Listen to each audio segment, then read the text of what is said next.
Hello and welcome to another edition of the Akashic Insights Weekly. We're looking at the month of November. What's in store for us for November? What can we know? 2022, of course, November 2022. I am your host, Jen Deshen, jendeshen.com, Akashic Swan Guidance. And I'm using the Illuminating Journey Cards that I created with the guidance of the Akashic Records. So let's get started. So, first card, the number 26.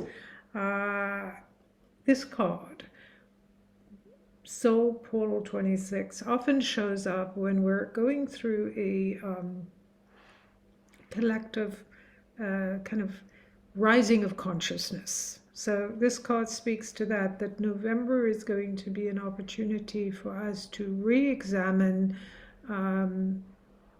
the place we live. So how we live in the world, what we think about it, what we consider valuable, what we consider essential to ourselves, and how we express who we are, how we live that. So it almost feels like there's going to be a pushing aside or an awareness of seeing beyond the illusions that we have held as a collective, as individuals, that somehow we realize that this is on us to shift our perspective, our approach, to see things differently, to really become aware of who we are, what we're calling in. I feel like, my eye has been caught by the timer here.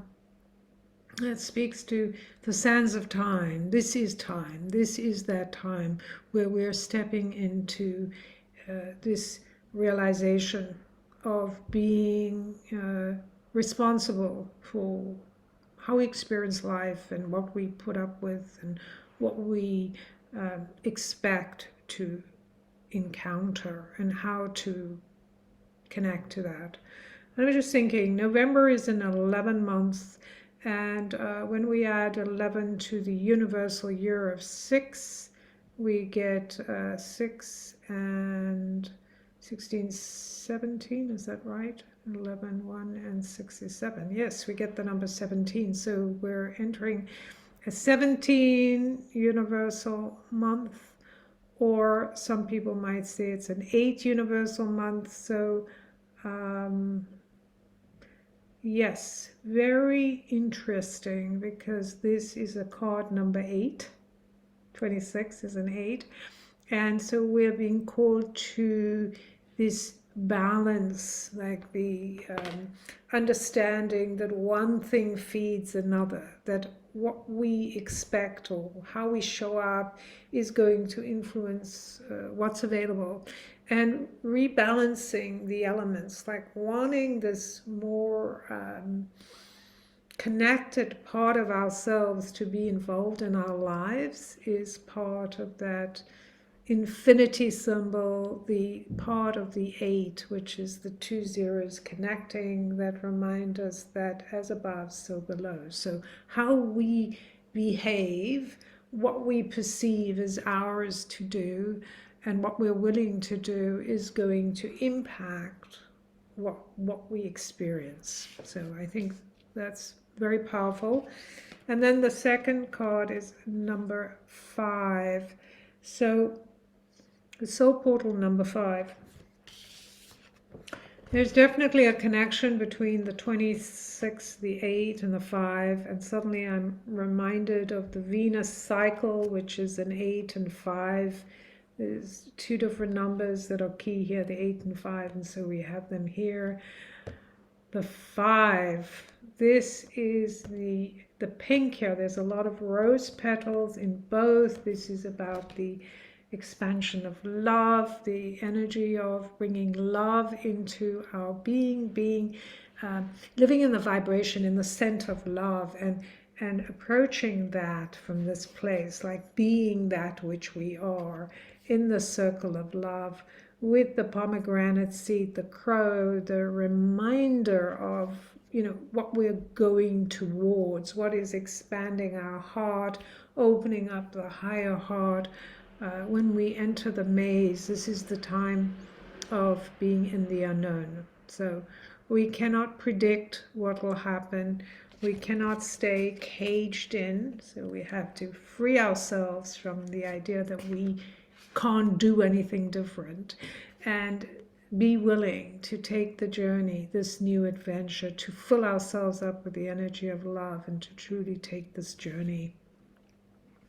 And then the third and final card is the 21, which is a 3. So 3 is another number that connects us to the Venus cycle, or to the geometries 3, 5, 8. Very interesting.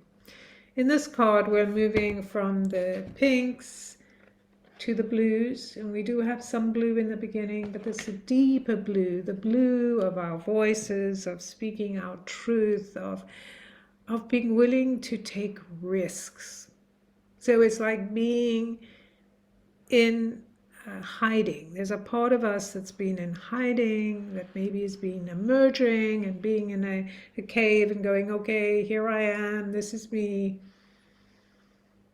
And this card is speaking to the idea of calling in the substance of who you are, calling in the energy of your wholeness, the part of you that's been hidden or not fully expressed, that wants to be expressed, so you become a full player in this game of life, that you contribute in the way that is truthful for you. So you stop hiding behind the idea of how you should behave, or how people have told you to behave, or even being afraid of not stepping out because of the opinions of others.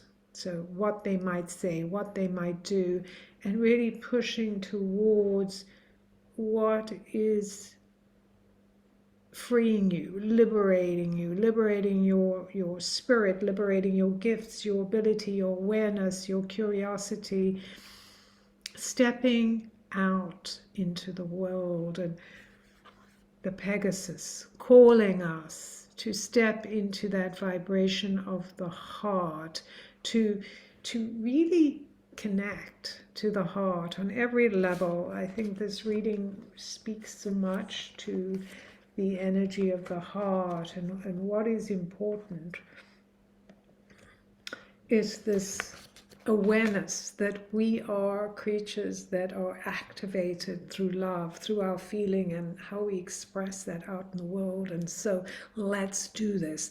Let's get out and express ourselves with a greater expression in love. Not like, I love you, so do this for me. Not the controlling kind of love, or, oh, I love them, so I have to behave so I don't disappoint them, or any of that stuff, or I have to do that for them. But just the love of being here, expressed and free, to truly step up and contribute and cohabit in a way that is genuine to us, that expands our heart and heartfelt connection. So there you have it, the reading for November, which is very exciting to think about this idea that we are being given this sense of freedom, this sense of awareness to go beyond the places we've been given or shown or allowed ourselves to dwell in, and to truly step deeper out there, to put ourselves out there, to express who we are, right? We're not doing it for accolades or to receive something or be seen in a certain way. We're doing it because we are being called to express and contribute and operate from this place. Sending you so much love, and I'll see you soon.